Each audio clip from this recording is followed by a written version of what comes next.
Si vous aimez le contenu tennis sur YouTube, abonnez-vous pour ne manquer aucun de mes futurs contenus. Stefanos Tsitsipas a un énorme problème avec son revers, mais que fait Patou? Kyrgios de son côté qui se ridiculise complètement après des propos lunaires, et Roger Federer incertain pour l'Australian. C'est le programme explosif de votre nouveau digest de Turin, et on attaque juste après ça.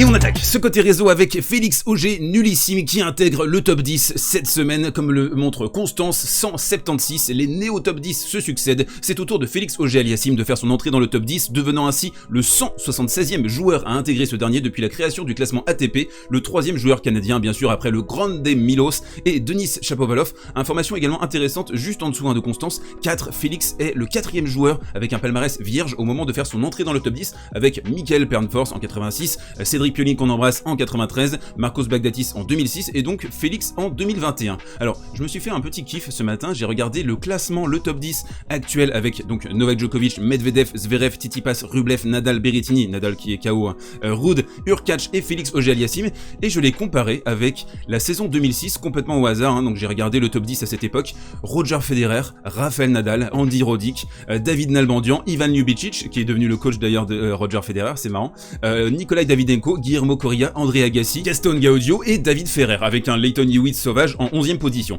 Alors, elle est où la Wikeran en fait là? Elle est là ou elle est là? 2006 ou 2021? Dites-moi tout dans les commentaires, parce que là je bug. Et on enchaîne dans ce côté réseau avec les propos lunaires de Nick Kyrgios, on va revenir en détail dessus bien sûr. Alors là je trouve qu'on est arrivé à un stade pour Nick Kyrgios, il est devenu un peu la caricature de lui-même. C'est un danger quand vous êtes juste dans le blabla, dans la parole, et que vous n'êtes pas dans l'action. Donc on le voit, Federer est le Michael Jordan du tennis. Ça je suis plutôt d'accord en fait avec cette proposition, mais c'est surtout ce qui arrive ensuite. Roland Garros, le pire putain de grand chelem que j'ai jamais vu. Donc il est avec ses potes dans son podcast, je vous invite d'ailleurs à regarder plutôt les images davantage que les propos pour avoir un petit peu de contexte. C'est toujours mieux bien sûr que des phrases isolées, donc il dit Roland Garros devrait purement et simplement être supprimé du calendrier, carrément. C'est avec Wimbledon certainement le pilier de l'histoire du tennis, mais bon tant pis, on va l'enlever si Nick Kyrgios veut l'enlever. Moi j'aime Wimbledon, même les gens qui ne suivent pas le tennis connaissent ce tournoi, c'est le plus prestigieux. Un point intéressant aussi également, c'est donc pour moi Federer en orange, c'est le Michael Jordan du tennis, ce qu'il a accompli pour le sport avec les fans, avec les enfants. Des trois, je crois que c'est Federer que les enfants admirent le plus. Globalement, c'est celui qui a fait le plus évoluer ce sport. Alors, quand j'ai lu ça, je suis tombé de ma chaise, j'ai fait 6-7 roulades, j'ai pété mon armoire derrière d'ailleurs. Comment est-ce que tu peux dire ça avec un Björn Borg qui a complètement révolutionné ce sport? C'est pas Roger Federer, il s'est passé des choses avant Wimbledon 2003 en fait. Il faut être au courant les gars, il faut être au courant, c'est important. Donc il dit ensuite, c'est sa retraite qui fera le plus de mal au tennis, c'est possible. Pour les sponsors, etc. Sans Federer, il n'y a pas Djokovic ni Nadal, il le chassait, c'est clair, on l'a développé d'ailleurs dans la série du GOAT. C'était vraiment avec ce joueur en ligne de mire que les carrières de Nadal et surtout de Novak Djokovic se sont créées. Ensuite, le débat du GOAT, obligé de le mettre sur la table. Alors ça dure juste 2 petites minutes dans la vidéo, mais bon, après forcément c'est un extrait qui a été repris, il le savait les petits coquins. Le GOAT aujourd'hui, je dis Federer, le joueur le plus influent à avoir jamais joué, c'est Federer. Ouais, on peut peut-être se poser la question sur ça aussi. Enfin, son jeu est copié, ouais, il dit par Dimitrov, mais qui d'autre copie Roger Federer? Par contre, ce qu'il dit ensuite, c'est intéressant. Personne ne joue vraiment comme Novak Djokovic alors que les gens imitent Federer. Je suis complètement estomaqué là, tout le monde imite Novak Djokovic, le retour de service, la baseline agressive, les glissades sur dur et sur gazon. Regardez Félix Auger-Aliassime par exemple, regardez tous ces jeunes qui arrivent et qui développent ces glissades progressivement sur des surfaces sur lesquelles on glissait pas avant. Je trouve que Novak a quand même inventé certaines choses sur le tennis moderne. Bref, de toute façon, Nick n'est pas très objectif par rapport à Novak Djokovic. Par contre, il concède, si Novak gagne un autre grand chelem, il passera devant. Donc globalement, vous avez un joueur qu'on a vu par intermittence vraiment sur cette saison 2021 et qui, je trouve, n'existe plus qu'à travers ces punchlines, c'est-à-dire que toute la substance est en train de s'effacer au profit de ces petites punchlines, ces taquineries, essayer d'aller piquer les gens d'une manière un peu bizarre, étonnante, facile, avec Roland Garros notamment qui est attaqué. Alors il sait qu'il va faire réagir, ensuite après là donc il a fait un démenti par rapport à ce qu'il a dit sur l'Australian qu'il fallait peut-être annuler par rapport à la condition, la situation au niveau de la vaccination. Donc c'est un joueur qui a un peu un double visage, une double facette. J'ai l'habitude de le défendre sur la chaîne, mais là globalement je trouve que c'est pas forcément très intéressant, c'est juste histoire de faire parler, d'étaler du buzz, et peut-être qu'on rentre d'ailleurs dans son jeu en faisant cette petite synthèse. Et on enchaîne dans ce côté réseau, amoureuse et amoureux de Roger Federer. Je sais, ça existe, il y en a beaucoup, si. Il y a très peu de chances, malheureusement, que Roger Federer dispute l'Open d'Australie selon Ivan Ljubicic. Quelques propos du coach croate, nous en avons parlé et je peux garantir qu'il veut continuer à jouer au tennis pour la saison 2022, mais il y a un mais, il fait actuellement de la rééducation parce qu'il veut revenir, mais concernant l'Australie, il s'est montré beaucoup plus pessimiste. Je pense qu'il y a très peu de chance. Il est toujours en convalescence et le connaissant, il veut être sûr qu'il peut jouer pour gagner le tournoi en étant à 100%. Donc Roger qui va essayer de revenir en 2022 avec des ambitions de pourquoi pas remporter un 21e Grand Chelem à Wimbledon, c'est un peu la target, la cible pour lui. Mais il y a une réalité, personne ne peut y échapper, on vieillit. Si, vous, moi, sauf Benjamin Button évidemment. Ljubicic nous dit il ira étape par étape parce qu'il a maintenant 40 ans et il doit être patient. Il ne peut pas récupérer aussi vite qu'avant. Je vous pose une question dans les commentaires, est-ce que vous pensez revoir un Roger Federer très compétitif en 2022?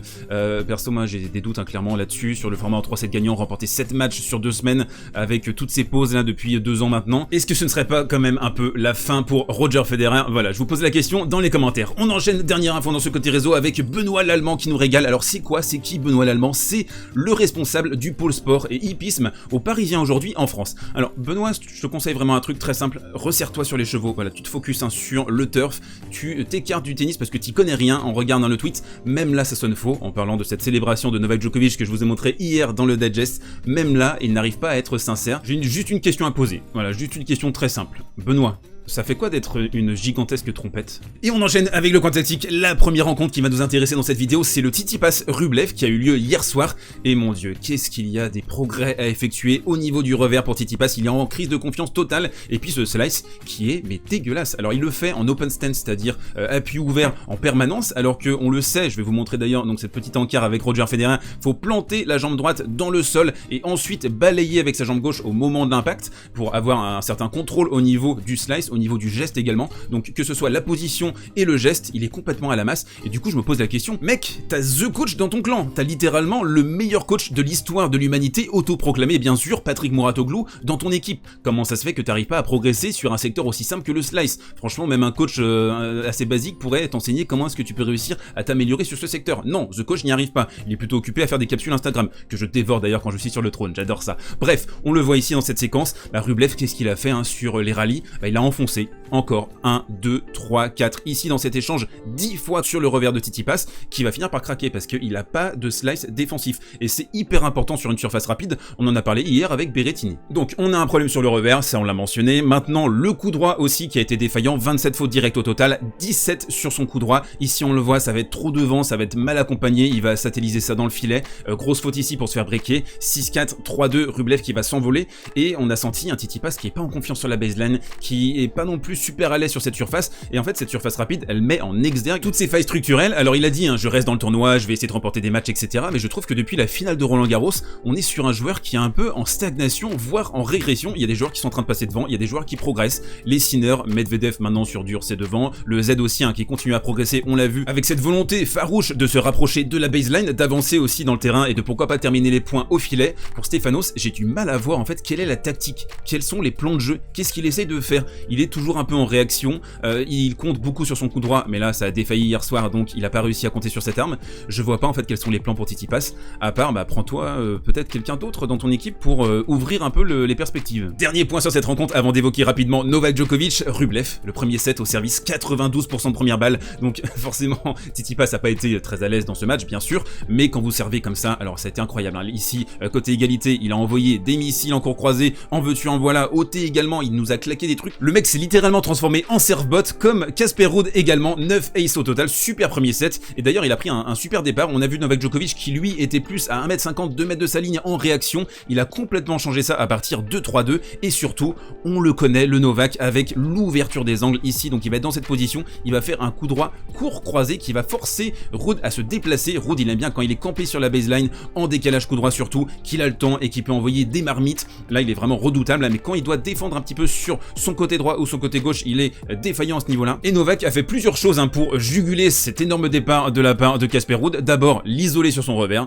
2 yeux essayer d'ouvrir les angles, 3 yeux également lui sucer la cervelle, lui aspirer le cerveau littéralement, c'est un Dyson. Djokovic ici il va faire une anticipation mais complètement folle, il va partir avant même que Ruud ait l'idée, le début, le germe de l'idée de l'envoyer sur la droite, il est déjà sur la balle quand la balle arrive, donc ça c'est incroyable, suçage de cervelle en règle. Et puis le dernier élément c'est 74% de première balle, 90% derrière sa première, et côté égalité, le mec est incroyable. On dirait Roger Federer, le service court croisé slicé qui est monstrueux vraiment de la part de Novak, qu'il a travaillé inlassablement. Novak, quand il arrivait sur le circuit, malgré son 1m88, il avait pas un super service. Maintenant, c'est extrêmement délié, c'est fluide, c'est facile, c'est un petit peu à la Roger. Je pense qu'on a observé un Federer dans le clan de Novak Djokovic, donc c'est un joueur qui désormais n'a pas beaucoup de faiblesse, à part peut-être le fait de parfois prendre des départs un peu froids, d'attendre d'être en difficulté pour s'animer. Novak qui est toujours l'ultra favori de ce tournoi bien sûr. Et on termine avec les recos du jour, 2 matchs bien sûr aujourd'hui avec donc Medvedev-Zverev d'ici quelques instants là à 14h, le gros match qui a été d'ailleurs interverti, hein. Ça devait être Berrettini-Hurkacz au début à 14h, mais on laisse l'espoir à l'italien de pouvoir jouer malgré sa petite blessure, on sait pas exactement ce qui se passe au niveau des abdominaux, peut-être qu'il a consulté du coup le spécialiste en la matière qui est serbe je crois d'ailleurs, donc Berrettini-Hurkacz ou Sinner-Hurkacz, donc difficile de faire un prono. Dans tous les cas, nous on se retrouve demain pour un nouveau digest de Turin. D'ici là, portez-vous bien, prenez soin de vous et buvez du kawa.